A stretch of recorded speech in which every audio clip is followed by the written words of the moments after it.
This is a 1984 Chevy K20, even though the fender says 10. SM465 trans. We took out the small block Chevy 350 and are going to be installing a 5.3 liter LS based small block.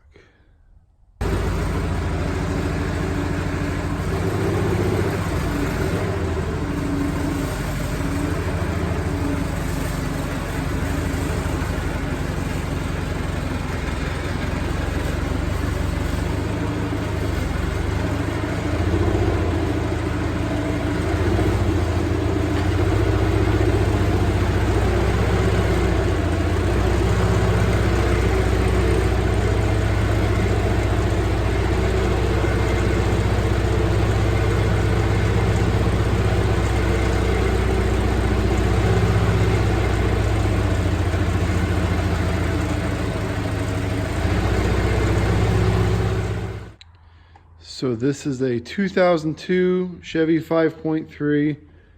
I've never heard it run, but I bought it cheap and complete as you see it. It has EGR. We're gonna strip it down, see what it looks like. Okay, we got the motor pretty much stripped down.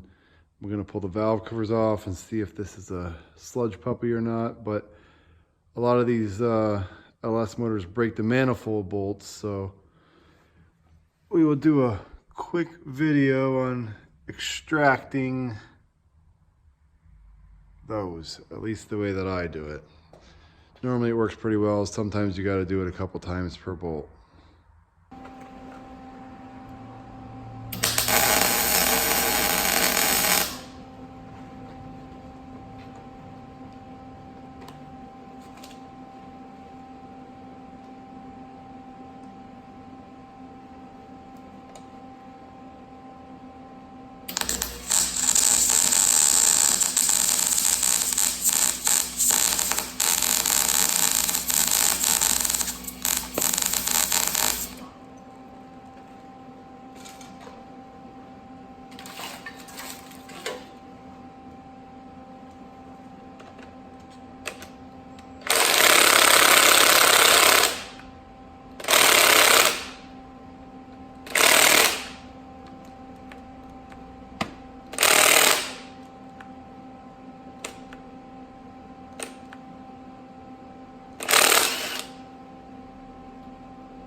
There you go.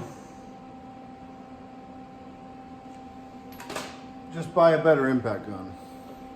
This motor looks like it has sat for a very, very long time. Although he said there's only 102,000 miles on it. We will see what the inside looks like. Some of these cylinder heads are known for cracking and then they sludge up real bad.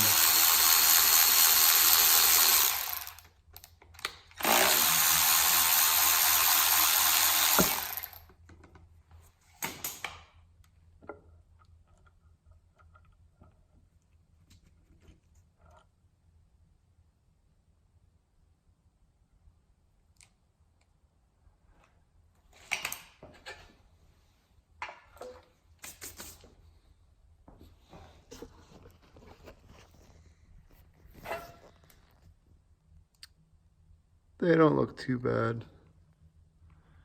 These are 862s. And these are the 4 broken manifold bolts that we welded nuts to remove. Okay, so what I'm doing is, like I said, I have never seen this thing run. And I drove it home in a huge rainstorm. And one cylinder over here got some water in it, so I'm just gonna, I took all the spark plugs out.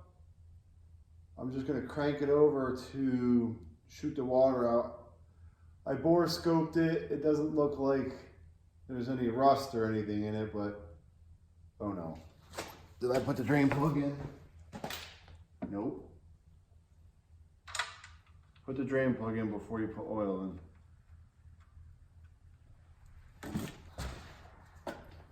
And I'm just going to crank it over with no plugs in it, see how it sounds, and to get the water out. Let's see what happens.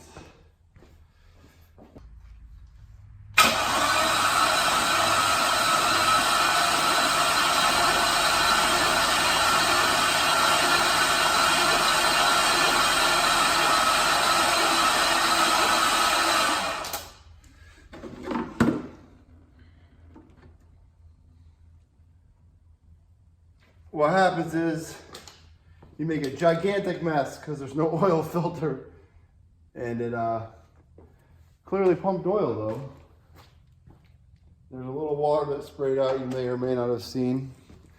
So I just want to get the water out, and I'm probably going to hook the harness up and start it right here where it's sitting. Make sure it runs good. Okay, so this motor has compression from 30 up to 180. They're all over the place. That whole right bank is 60, 120, 30, 90. So that's really bad. I'm not sure if it's just from sitting and the rings are stuck or what, but I'm going to do the 30 PSI cylinder, and then I'm going to spray some oil in it, see what that does.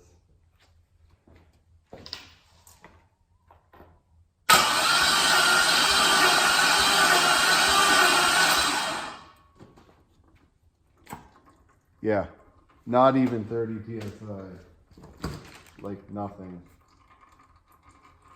So maybe a valve stuck or something, but spray some oil down the cylinder and see if that makes a difference. All right, see what it does.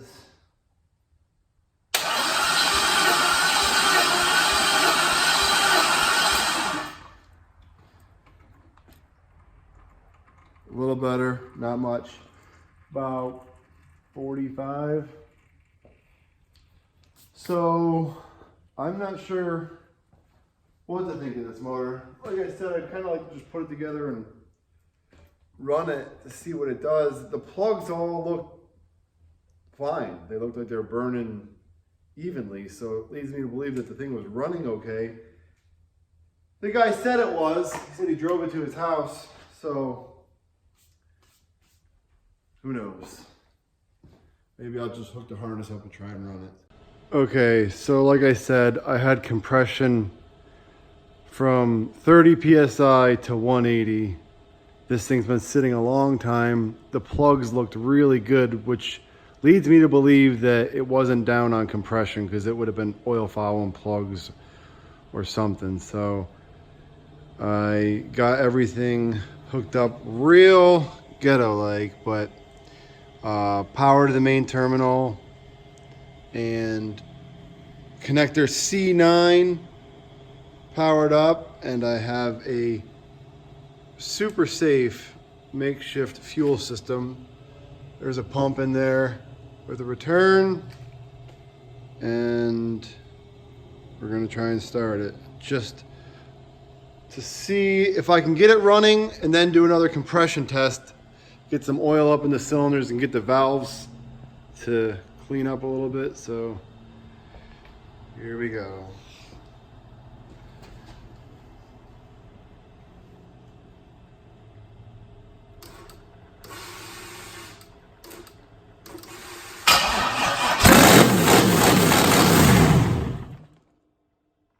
Whoa. Something doesn't seem to be hooked up right. That was a lot of RPMs.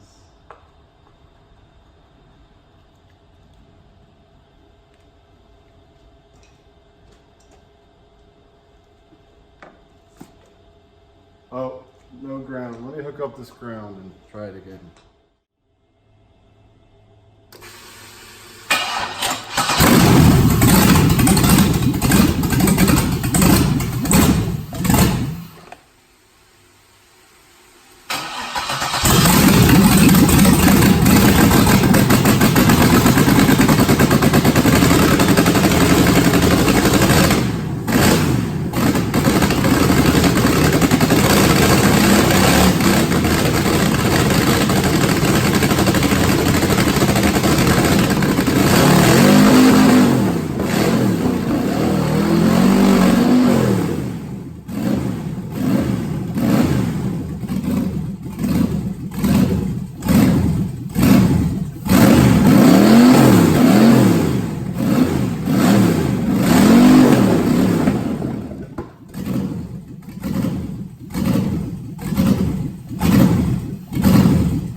way. After running it, we're going to test cylinder number, whatever this is, the one that had 30 psi. So let me crank it over again and see what it has now that we ran it.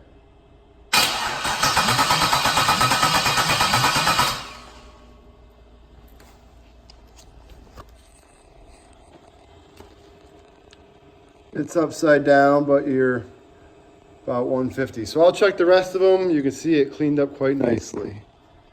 Okay, some of these manifolds have a port here. You can see the bolts broken off. I'm not going to use that. So I'm going to go ahead and plug it. I'm going to use a 1/2x14 pipe plug or pipe tap, thread it, and then put a 1/14 plug in there.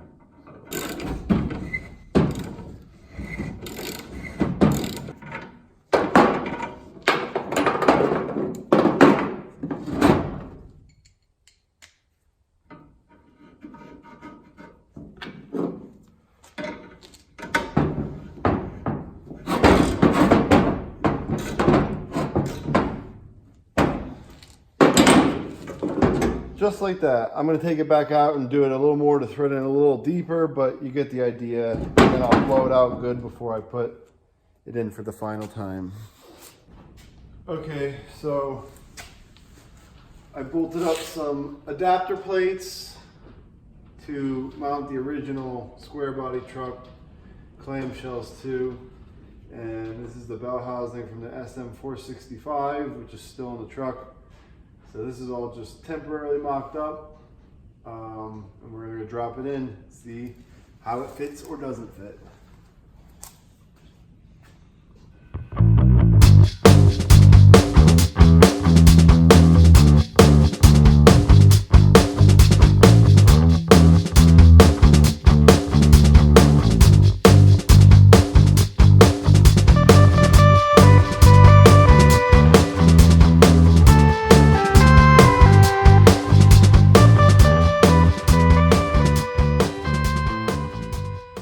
Okay, I test fitted the engine, took it back out.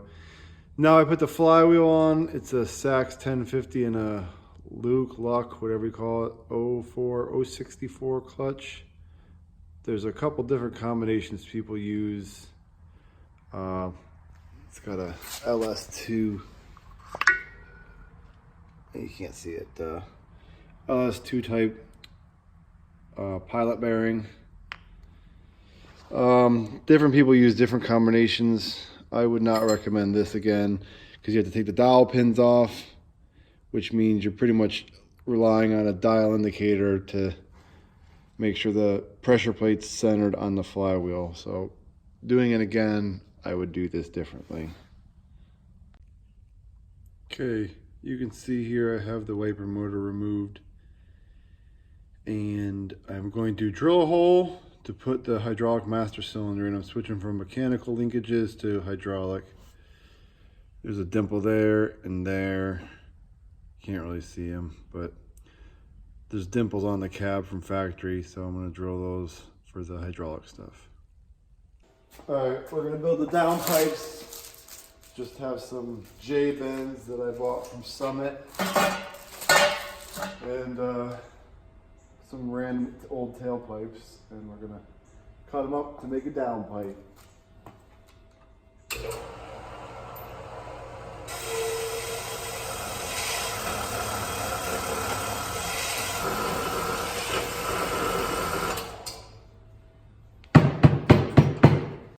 Here's the two downpipes done, one painted, one not. I just use whatever junk spray paint I have laying around that I'm not going to use anymore because you're not going to see it and most of it's just going to burn off anyway, but a little bit helps. So that's why it's the weird blue. The other one will be too. Just got to paint it.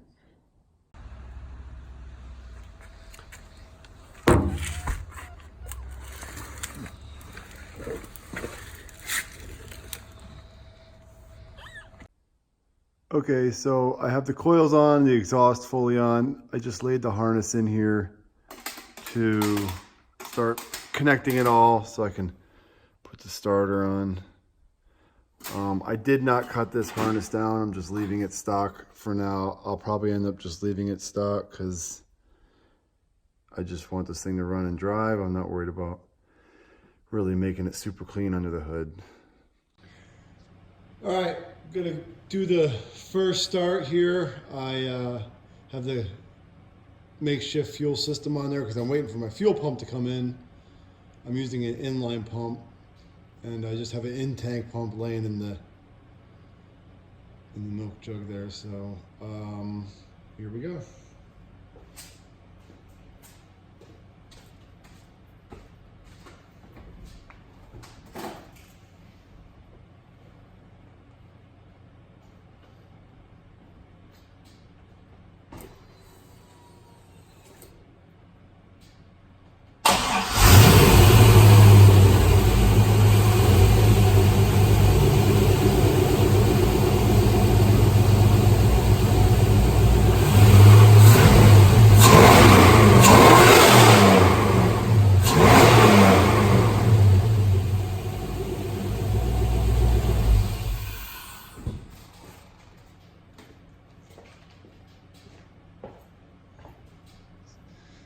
Sounds pretty awesome. Okay, this is the first time to see if it moves. Nothing's hooked up, power steering or belt or water pump, but we're just gonna see if it moves and take it out and drive it around the yard quick and make sure the trans shifts gears and all that, and then we'll finish up under the hood.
Low range SM465.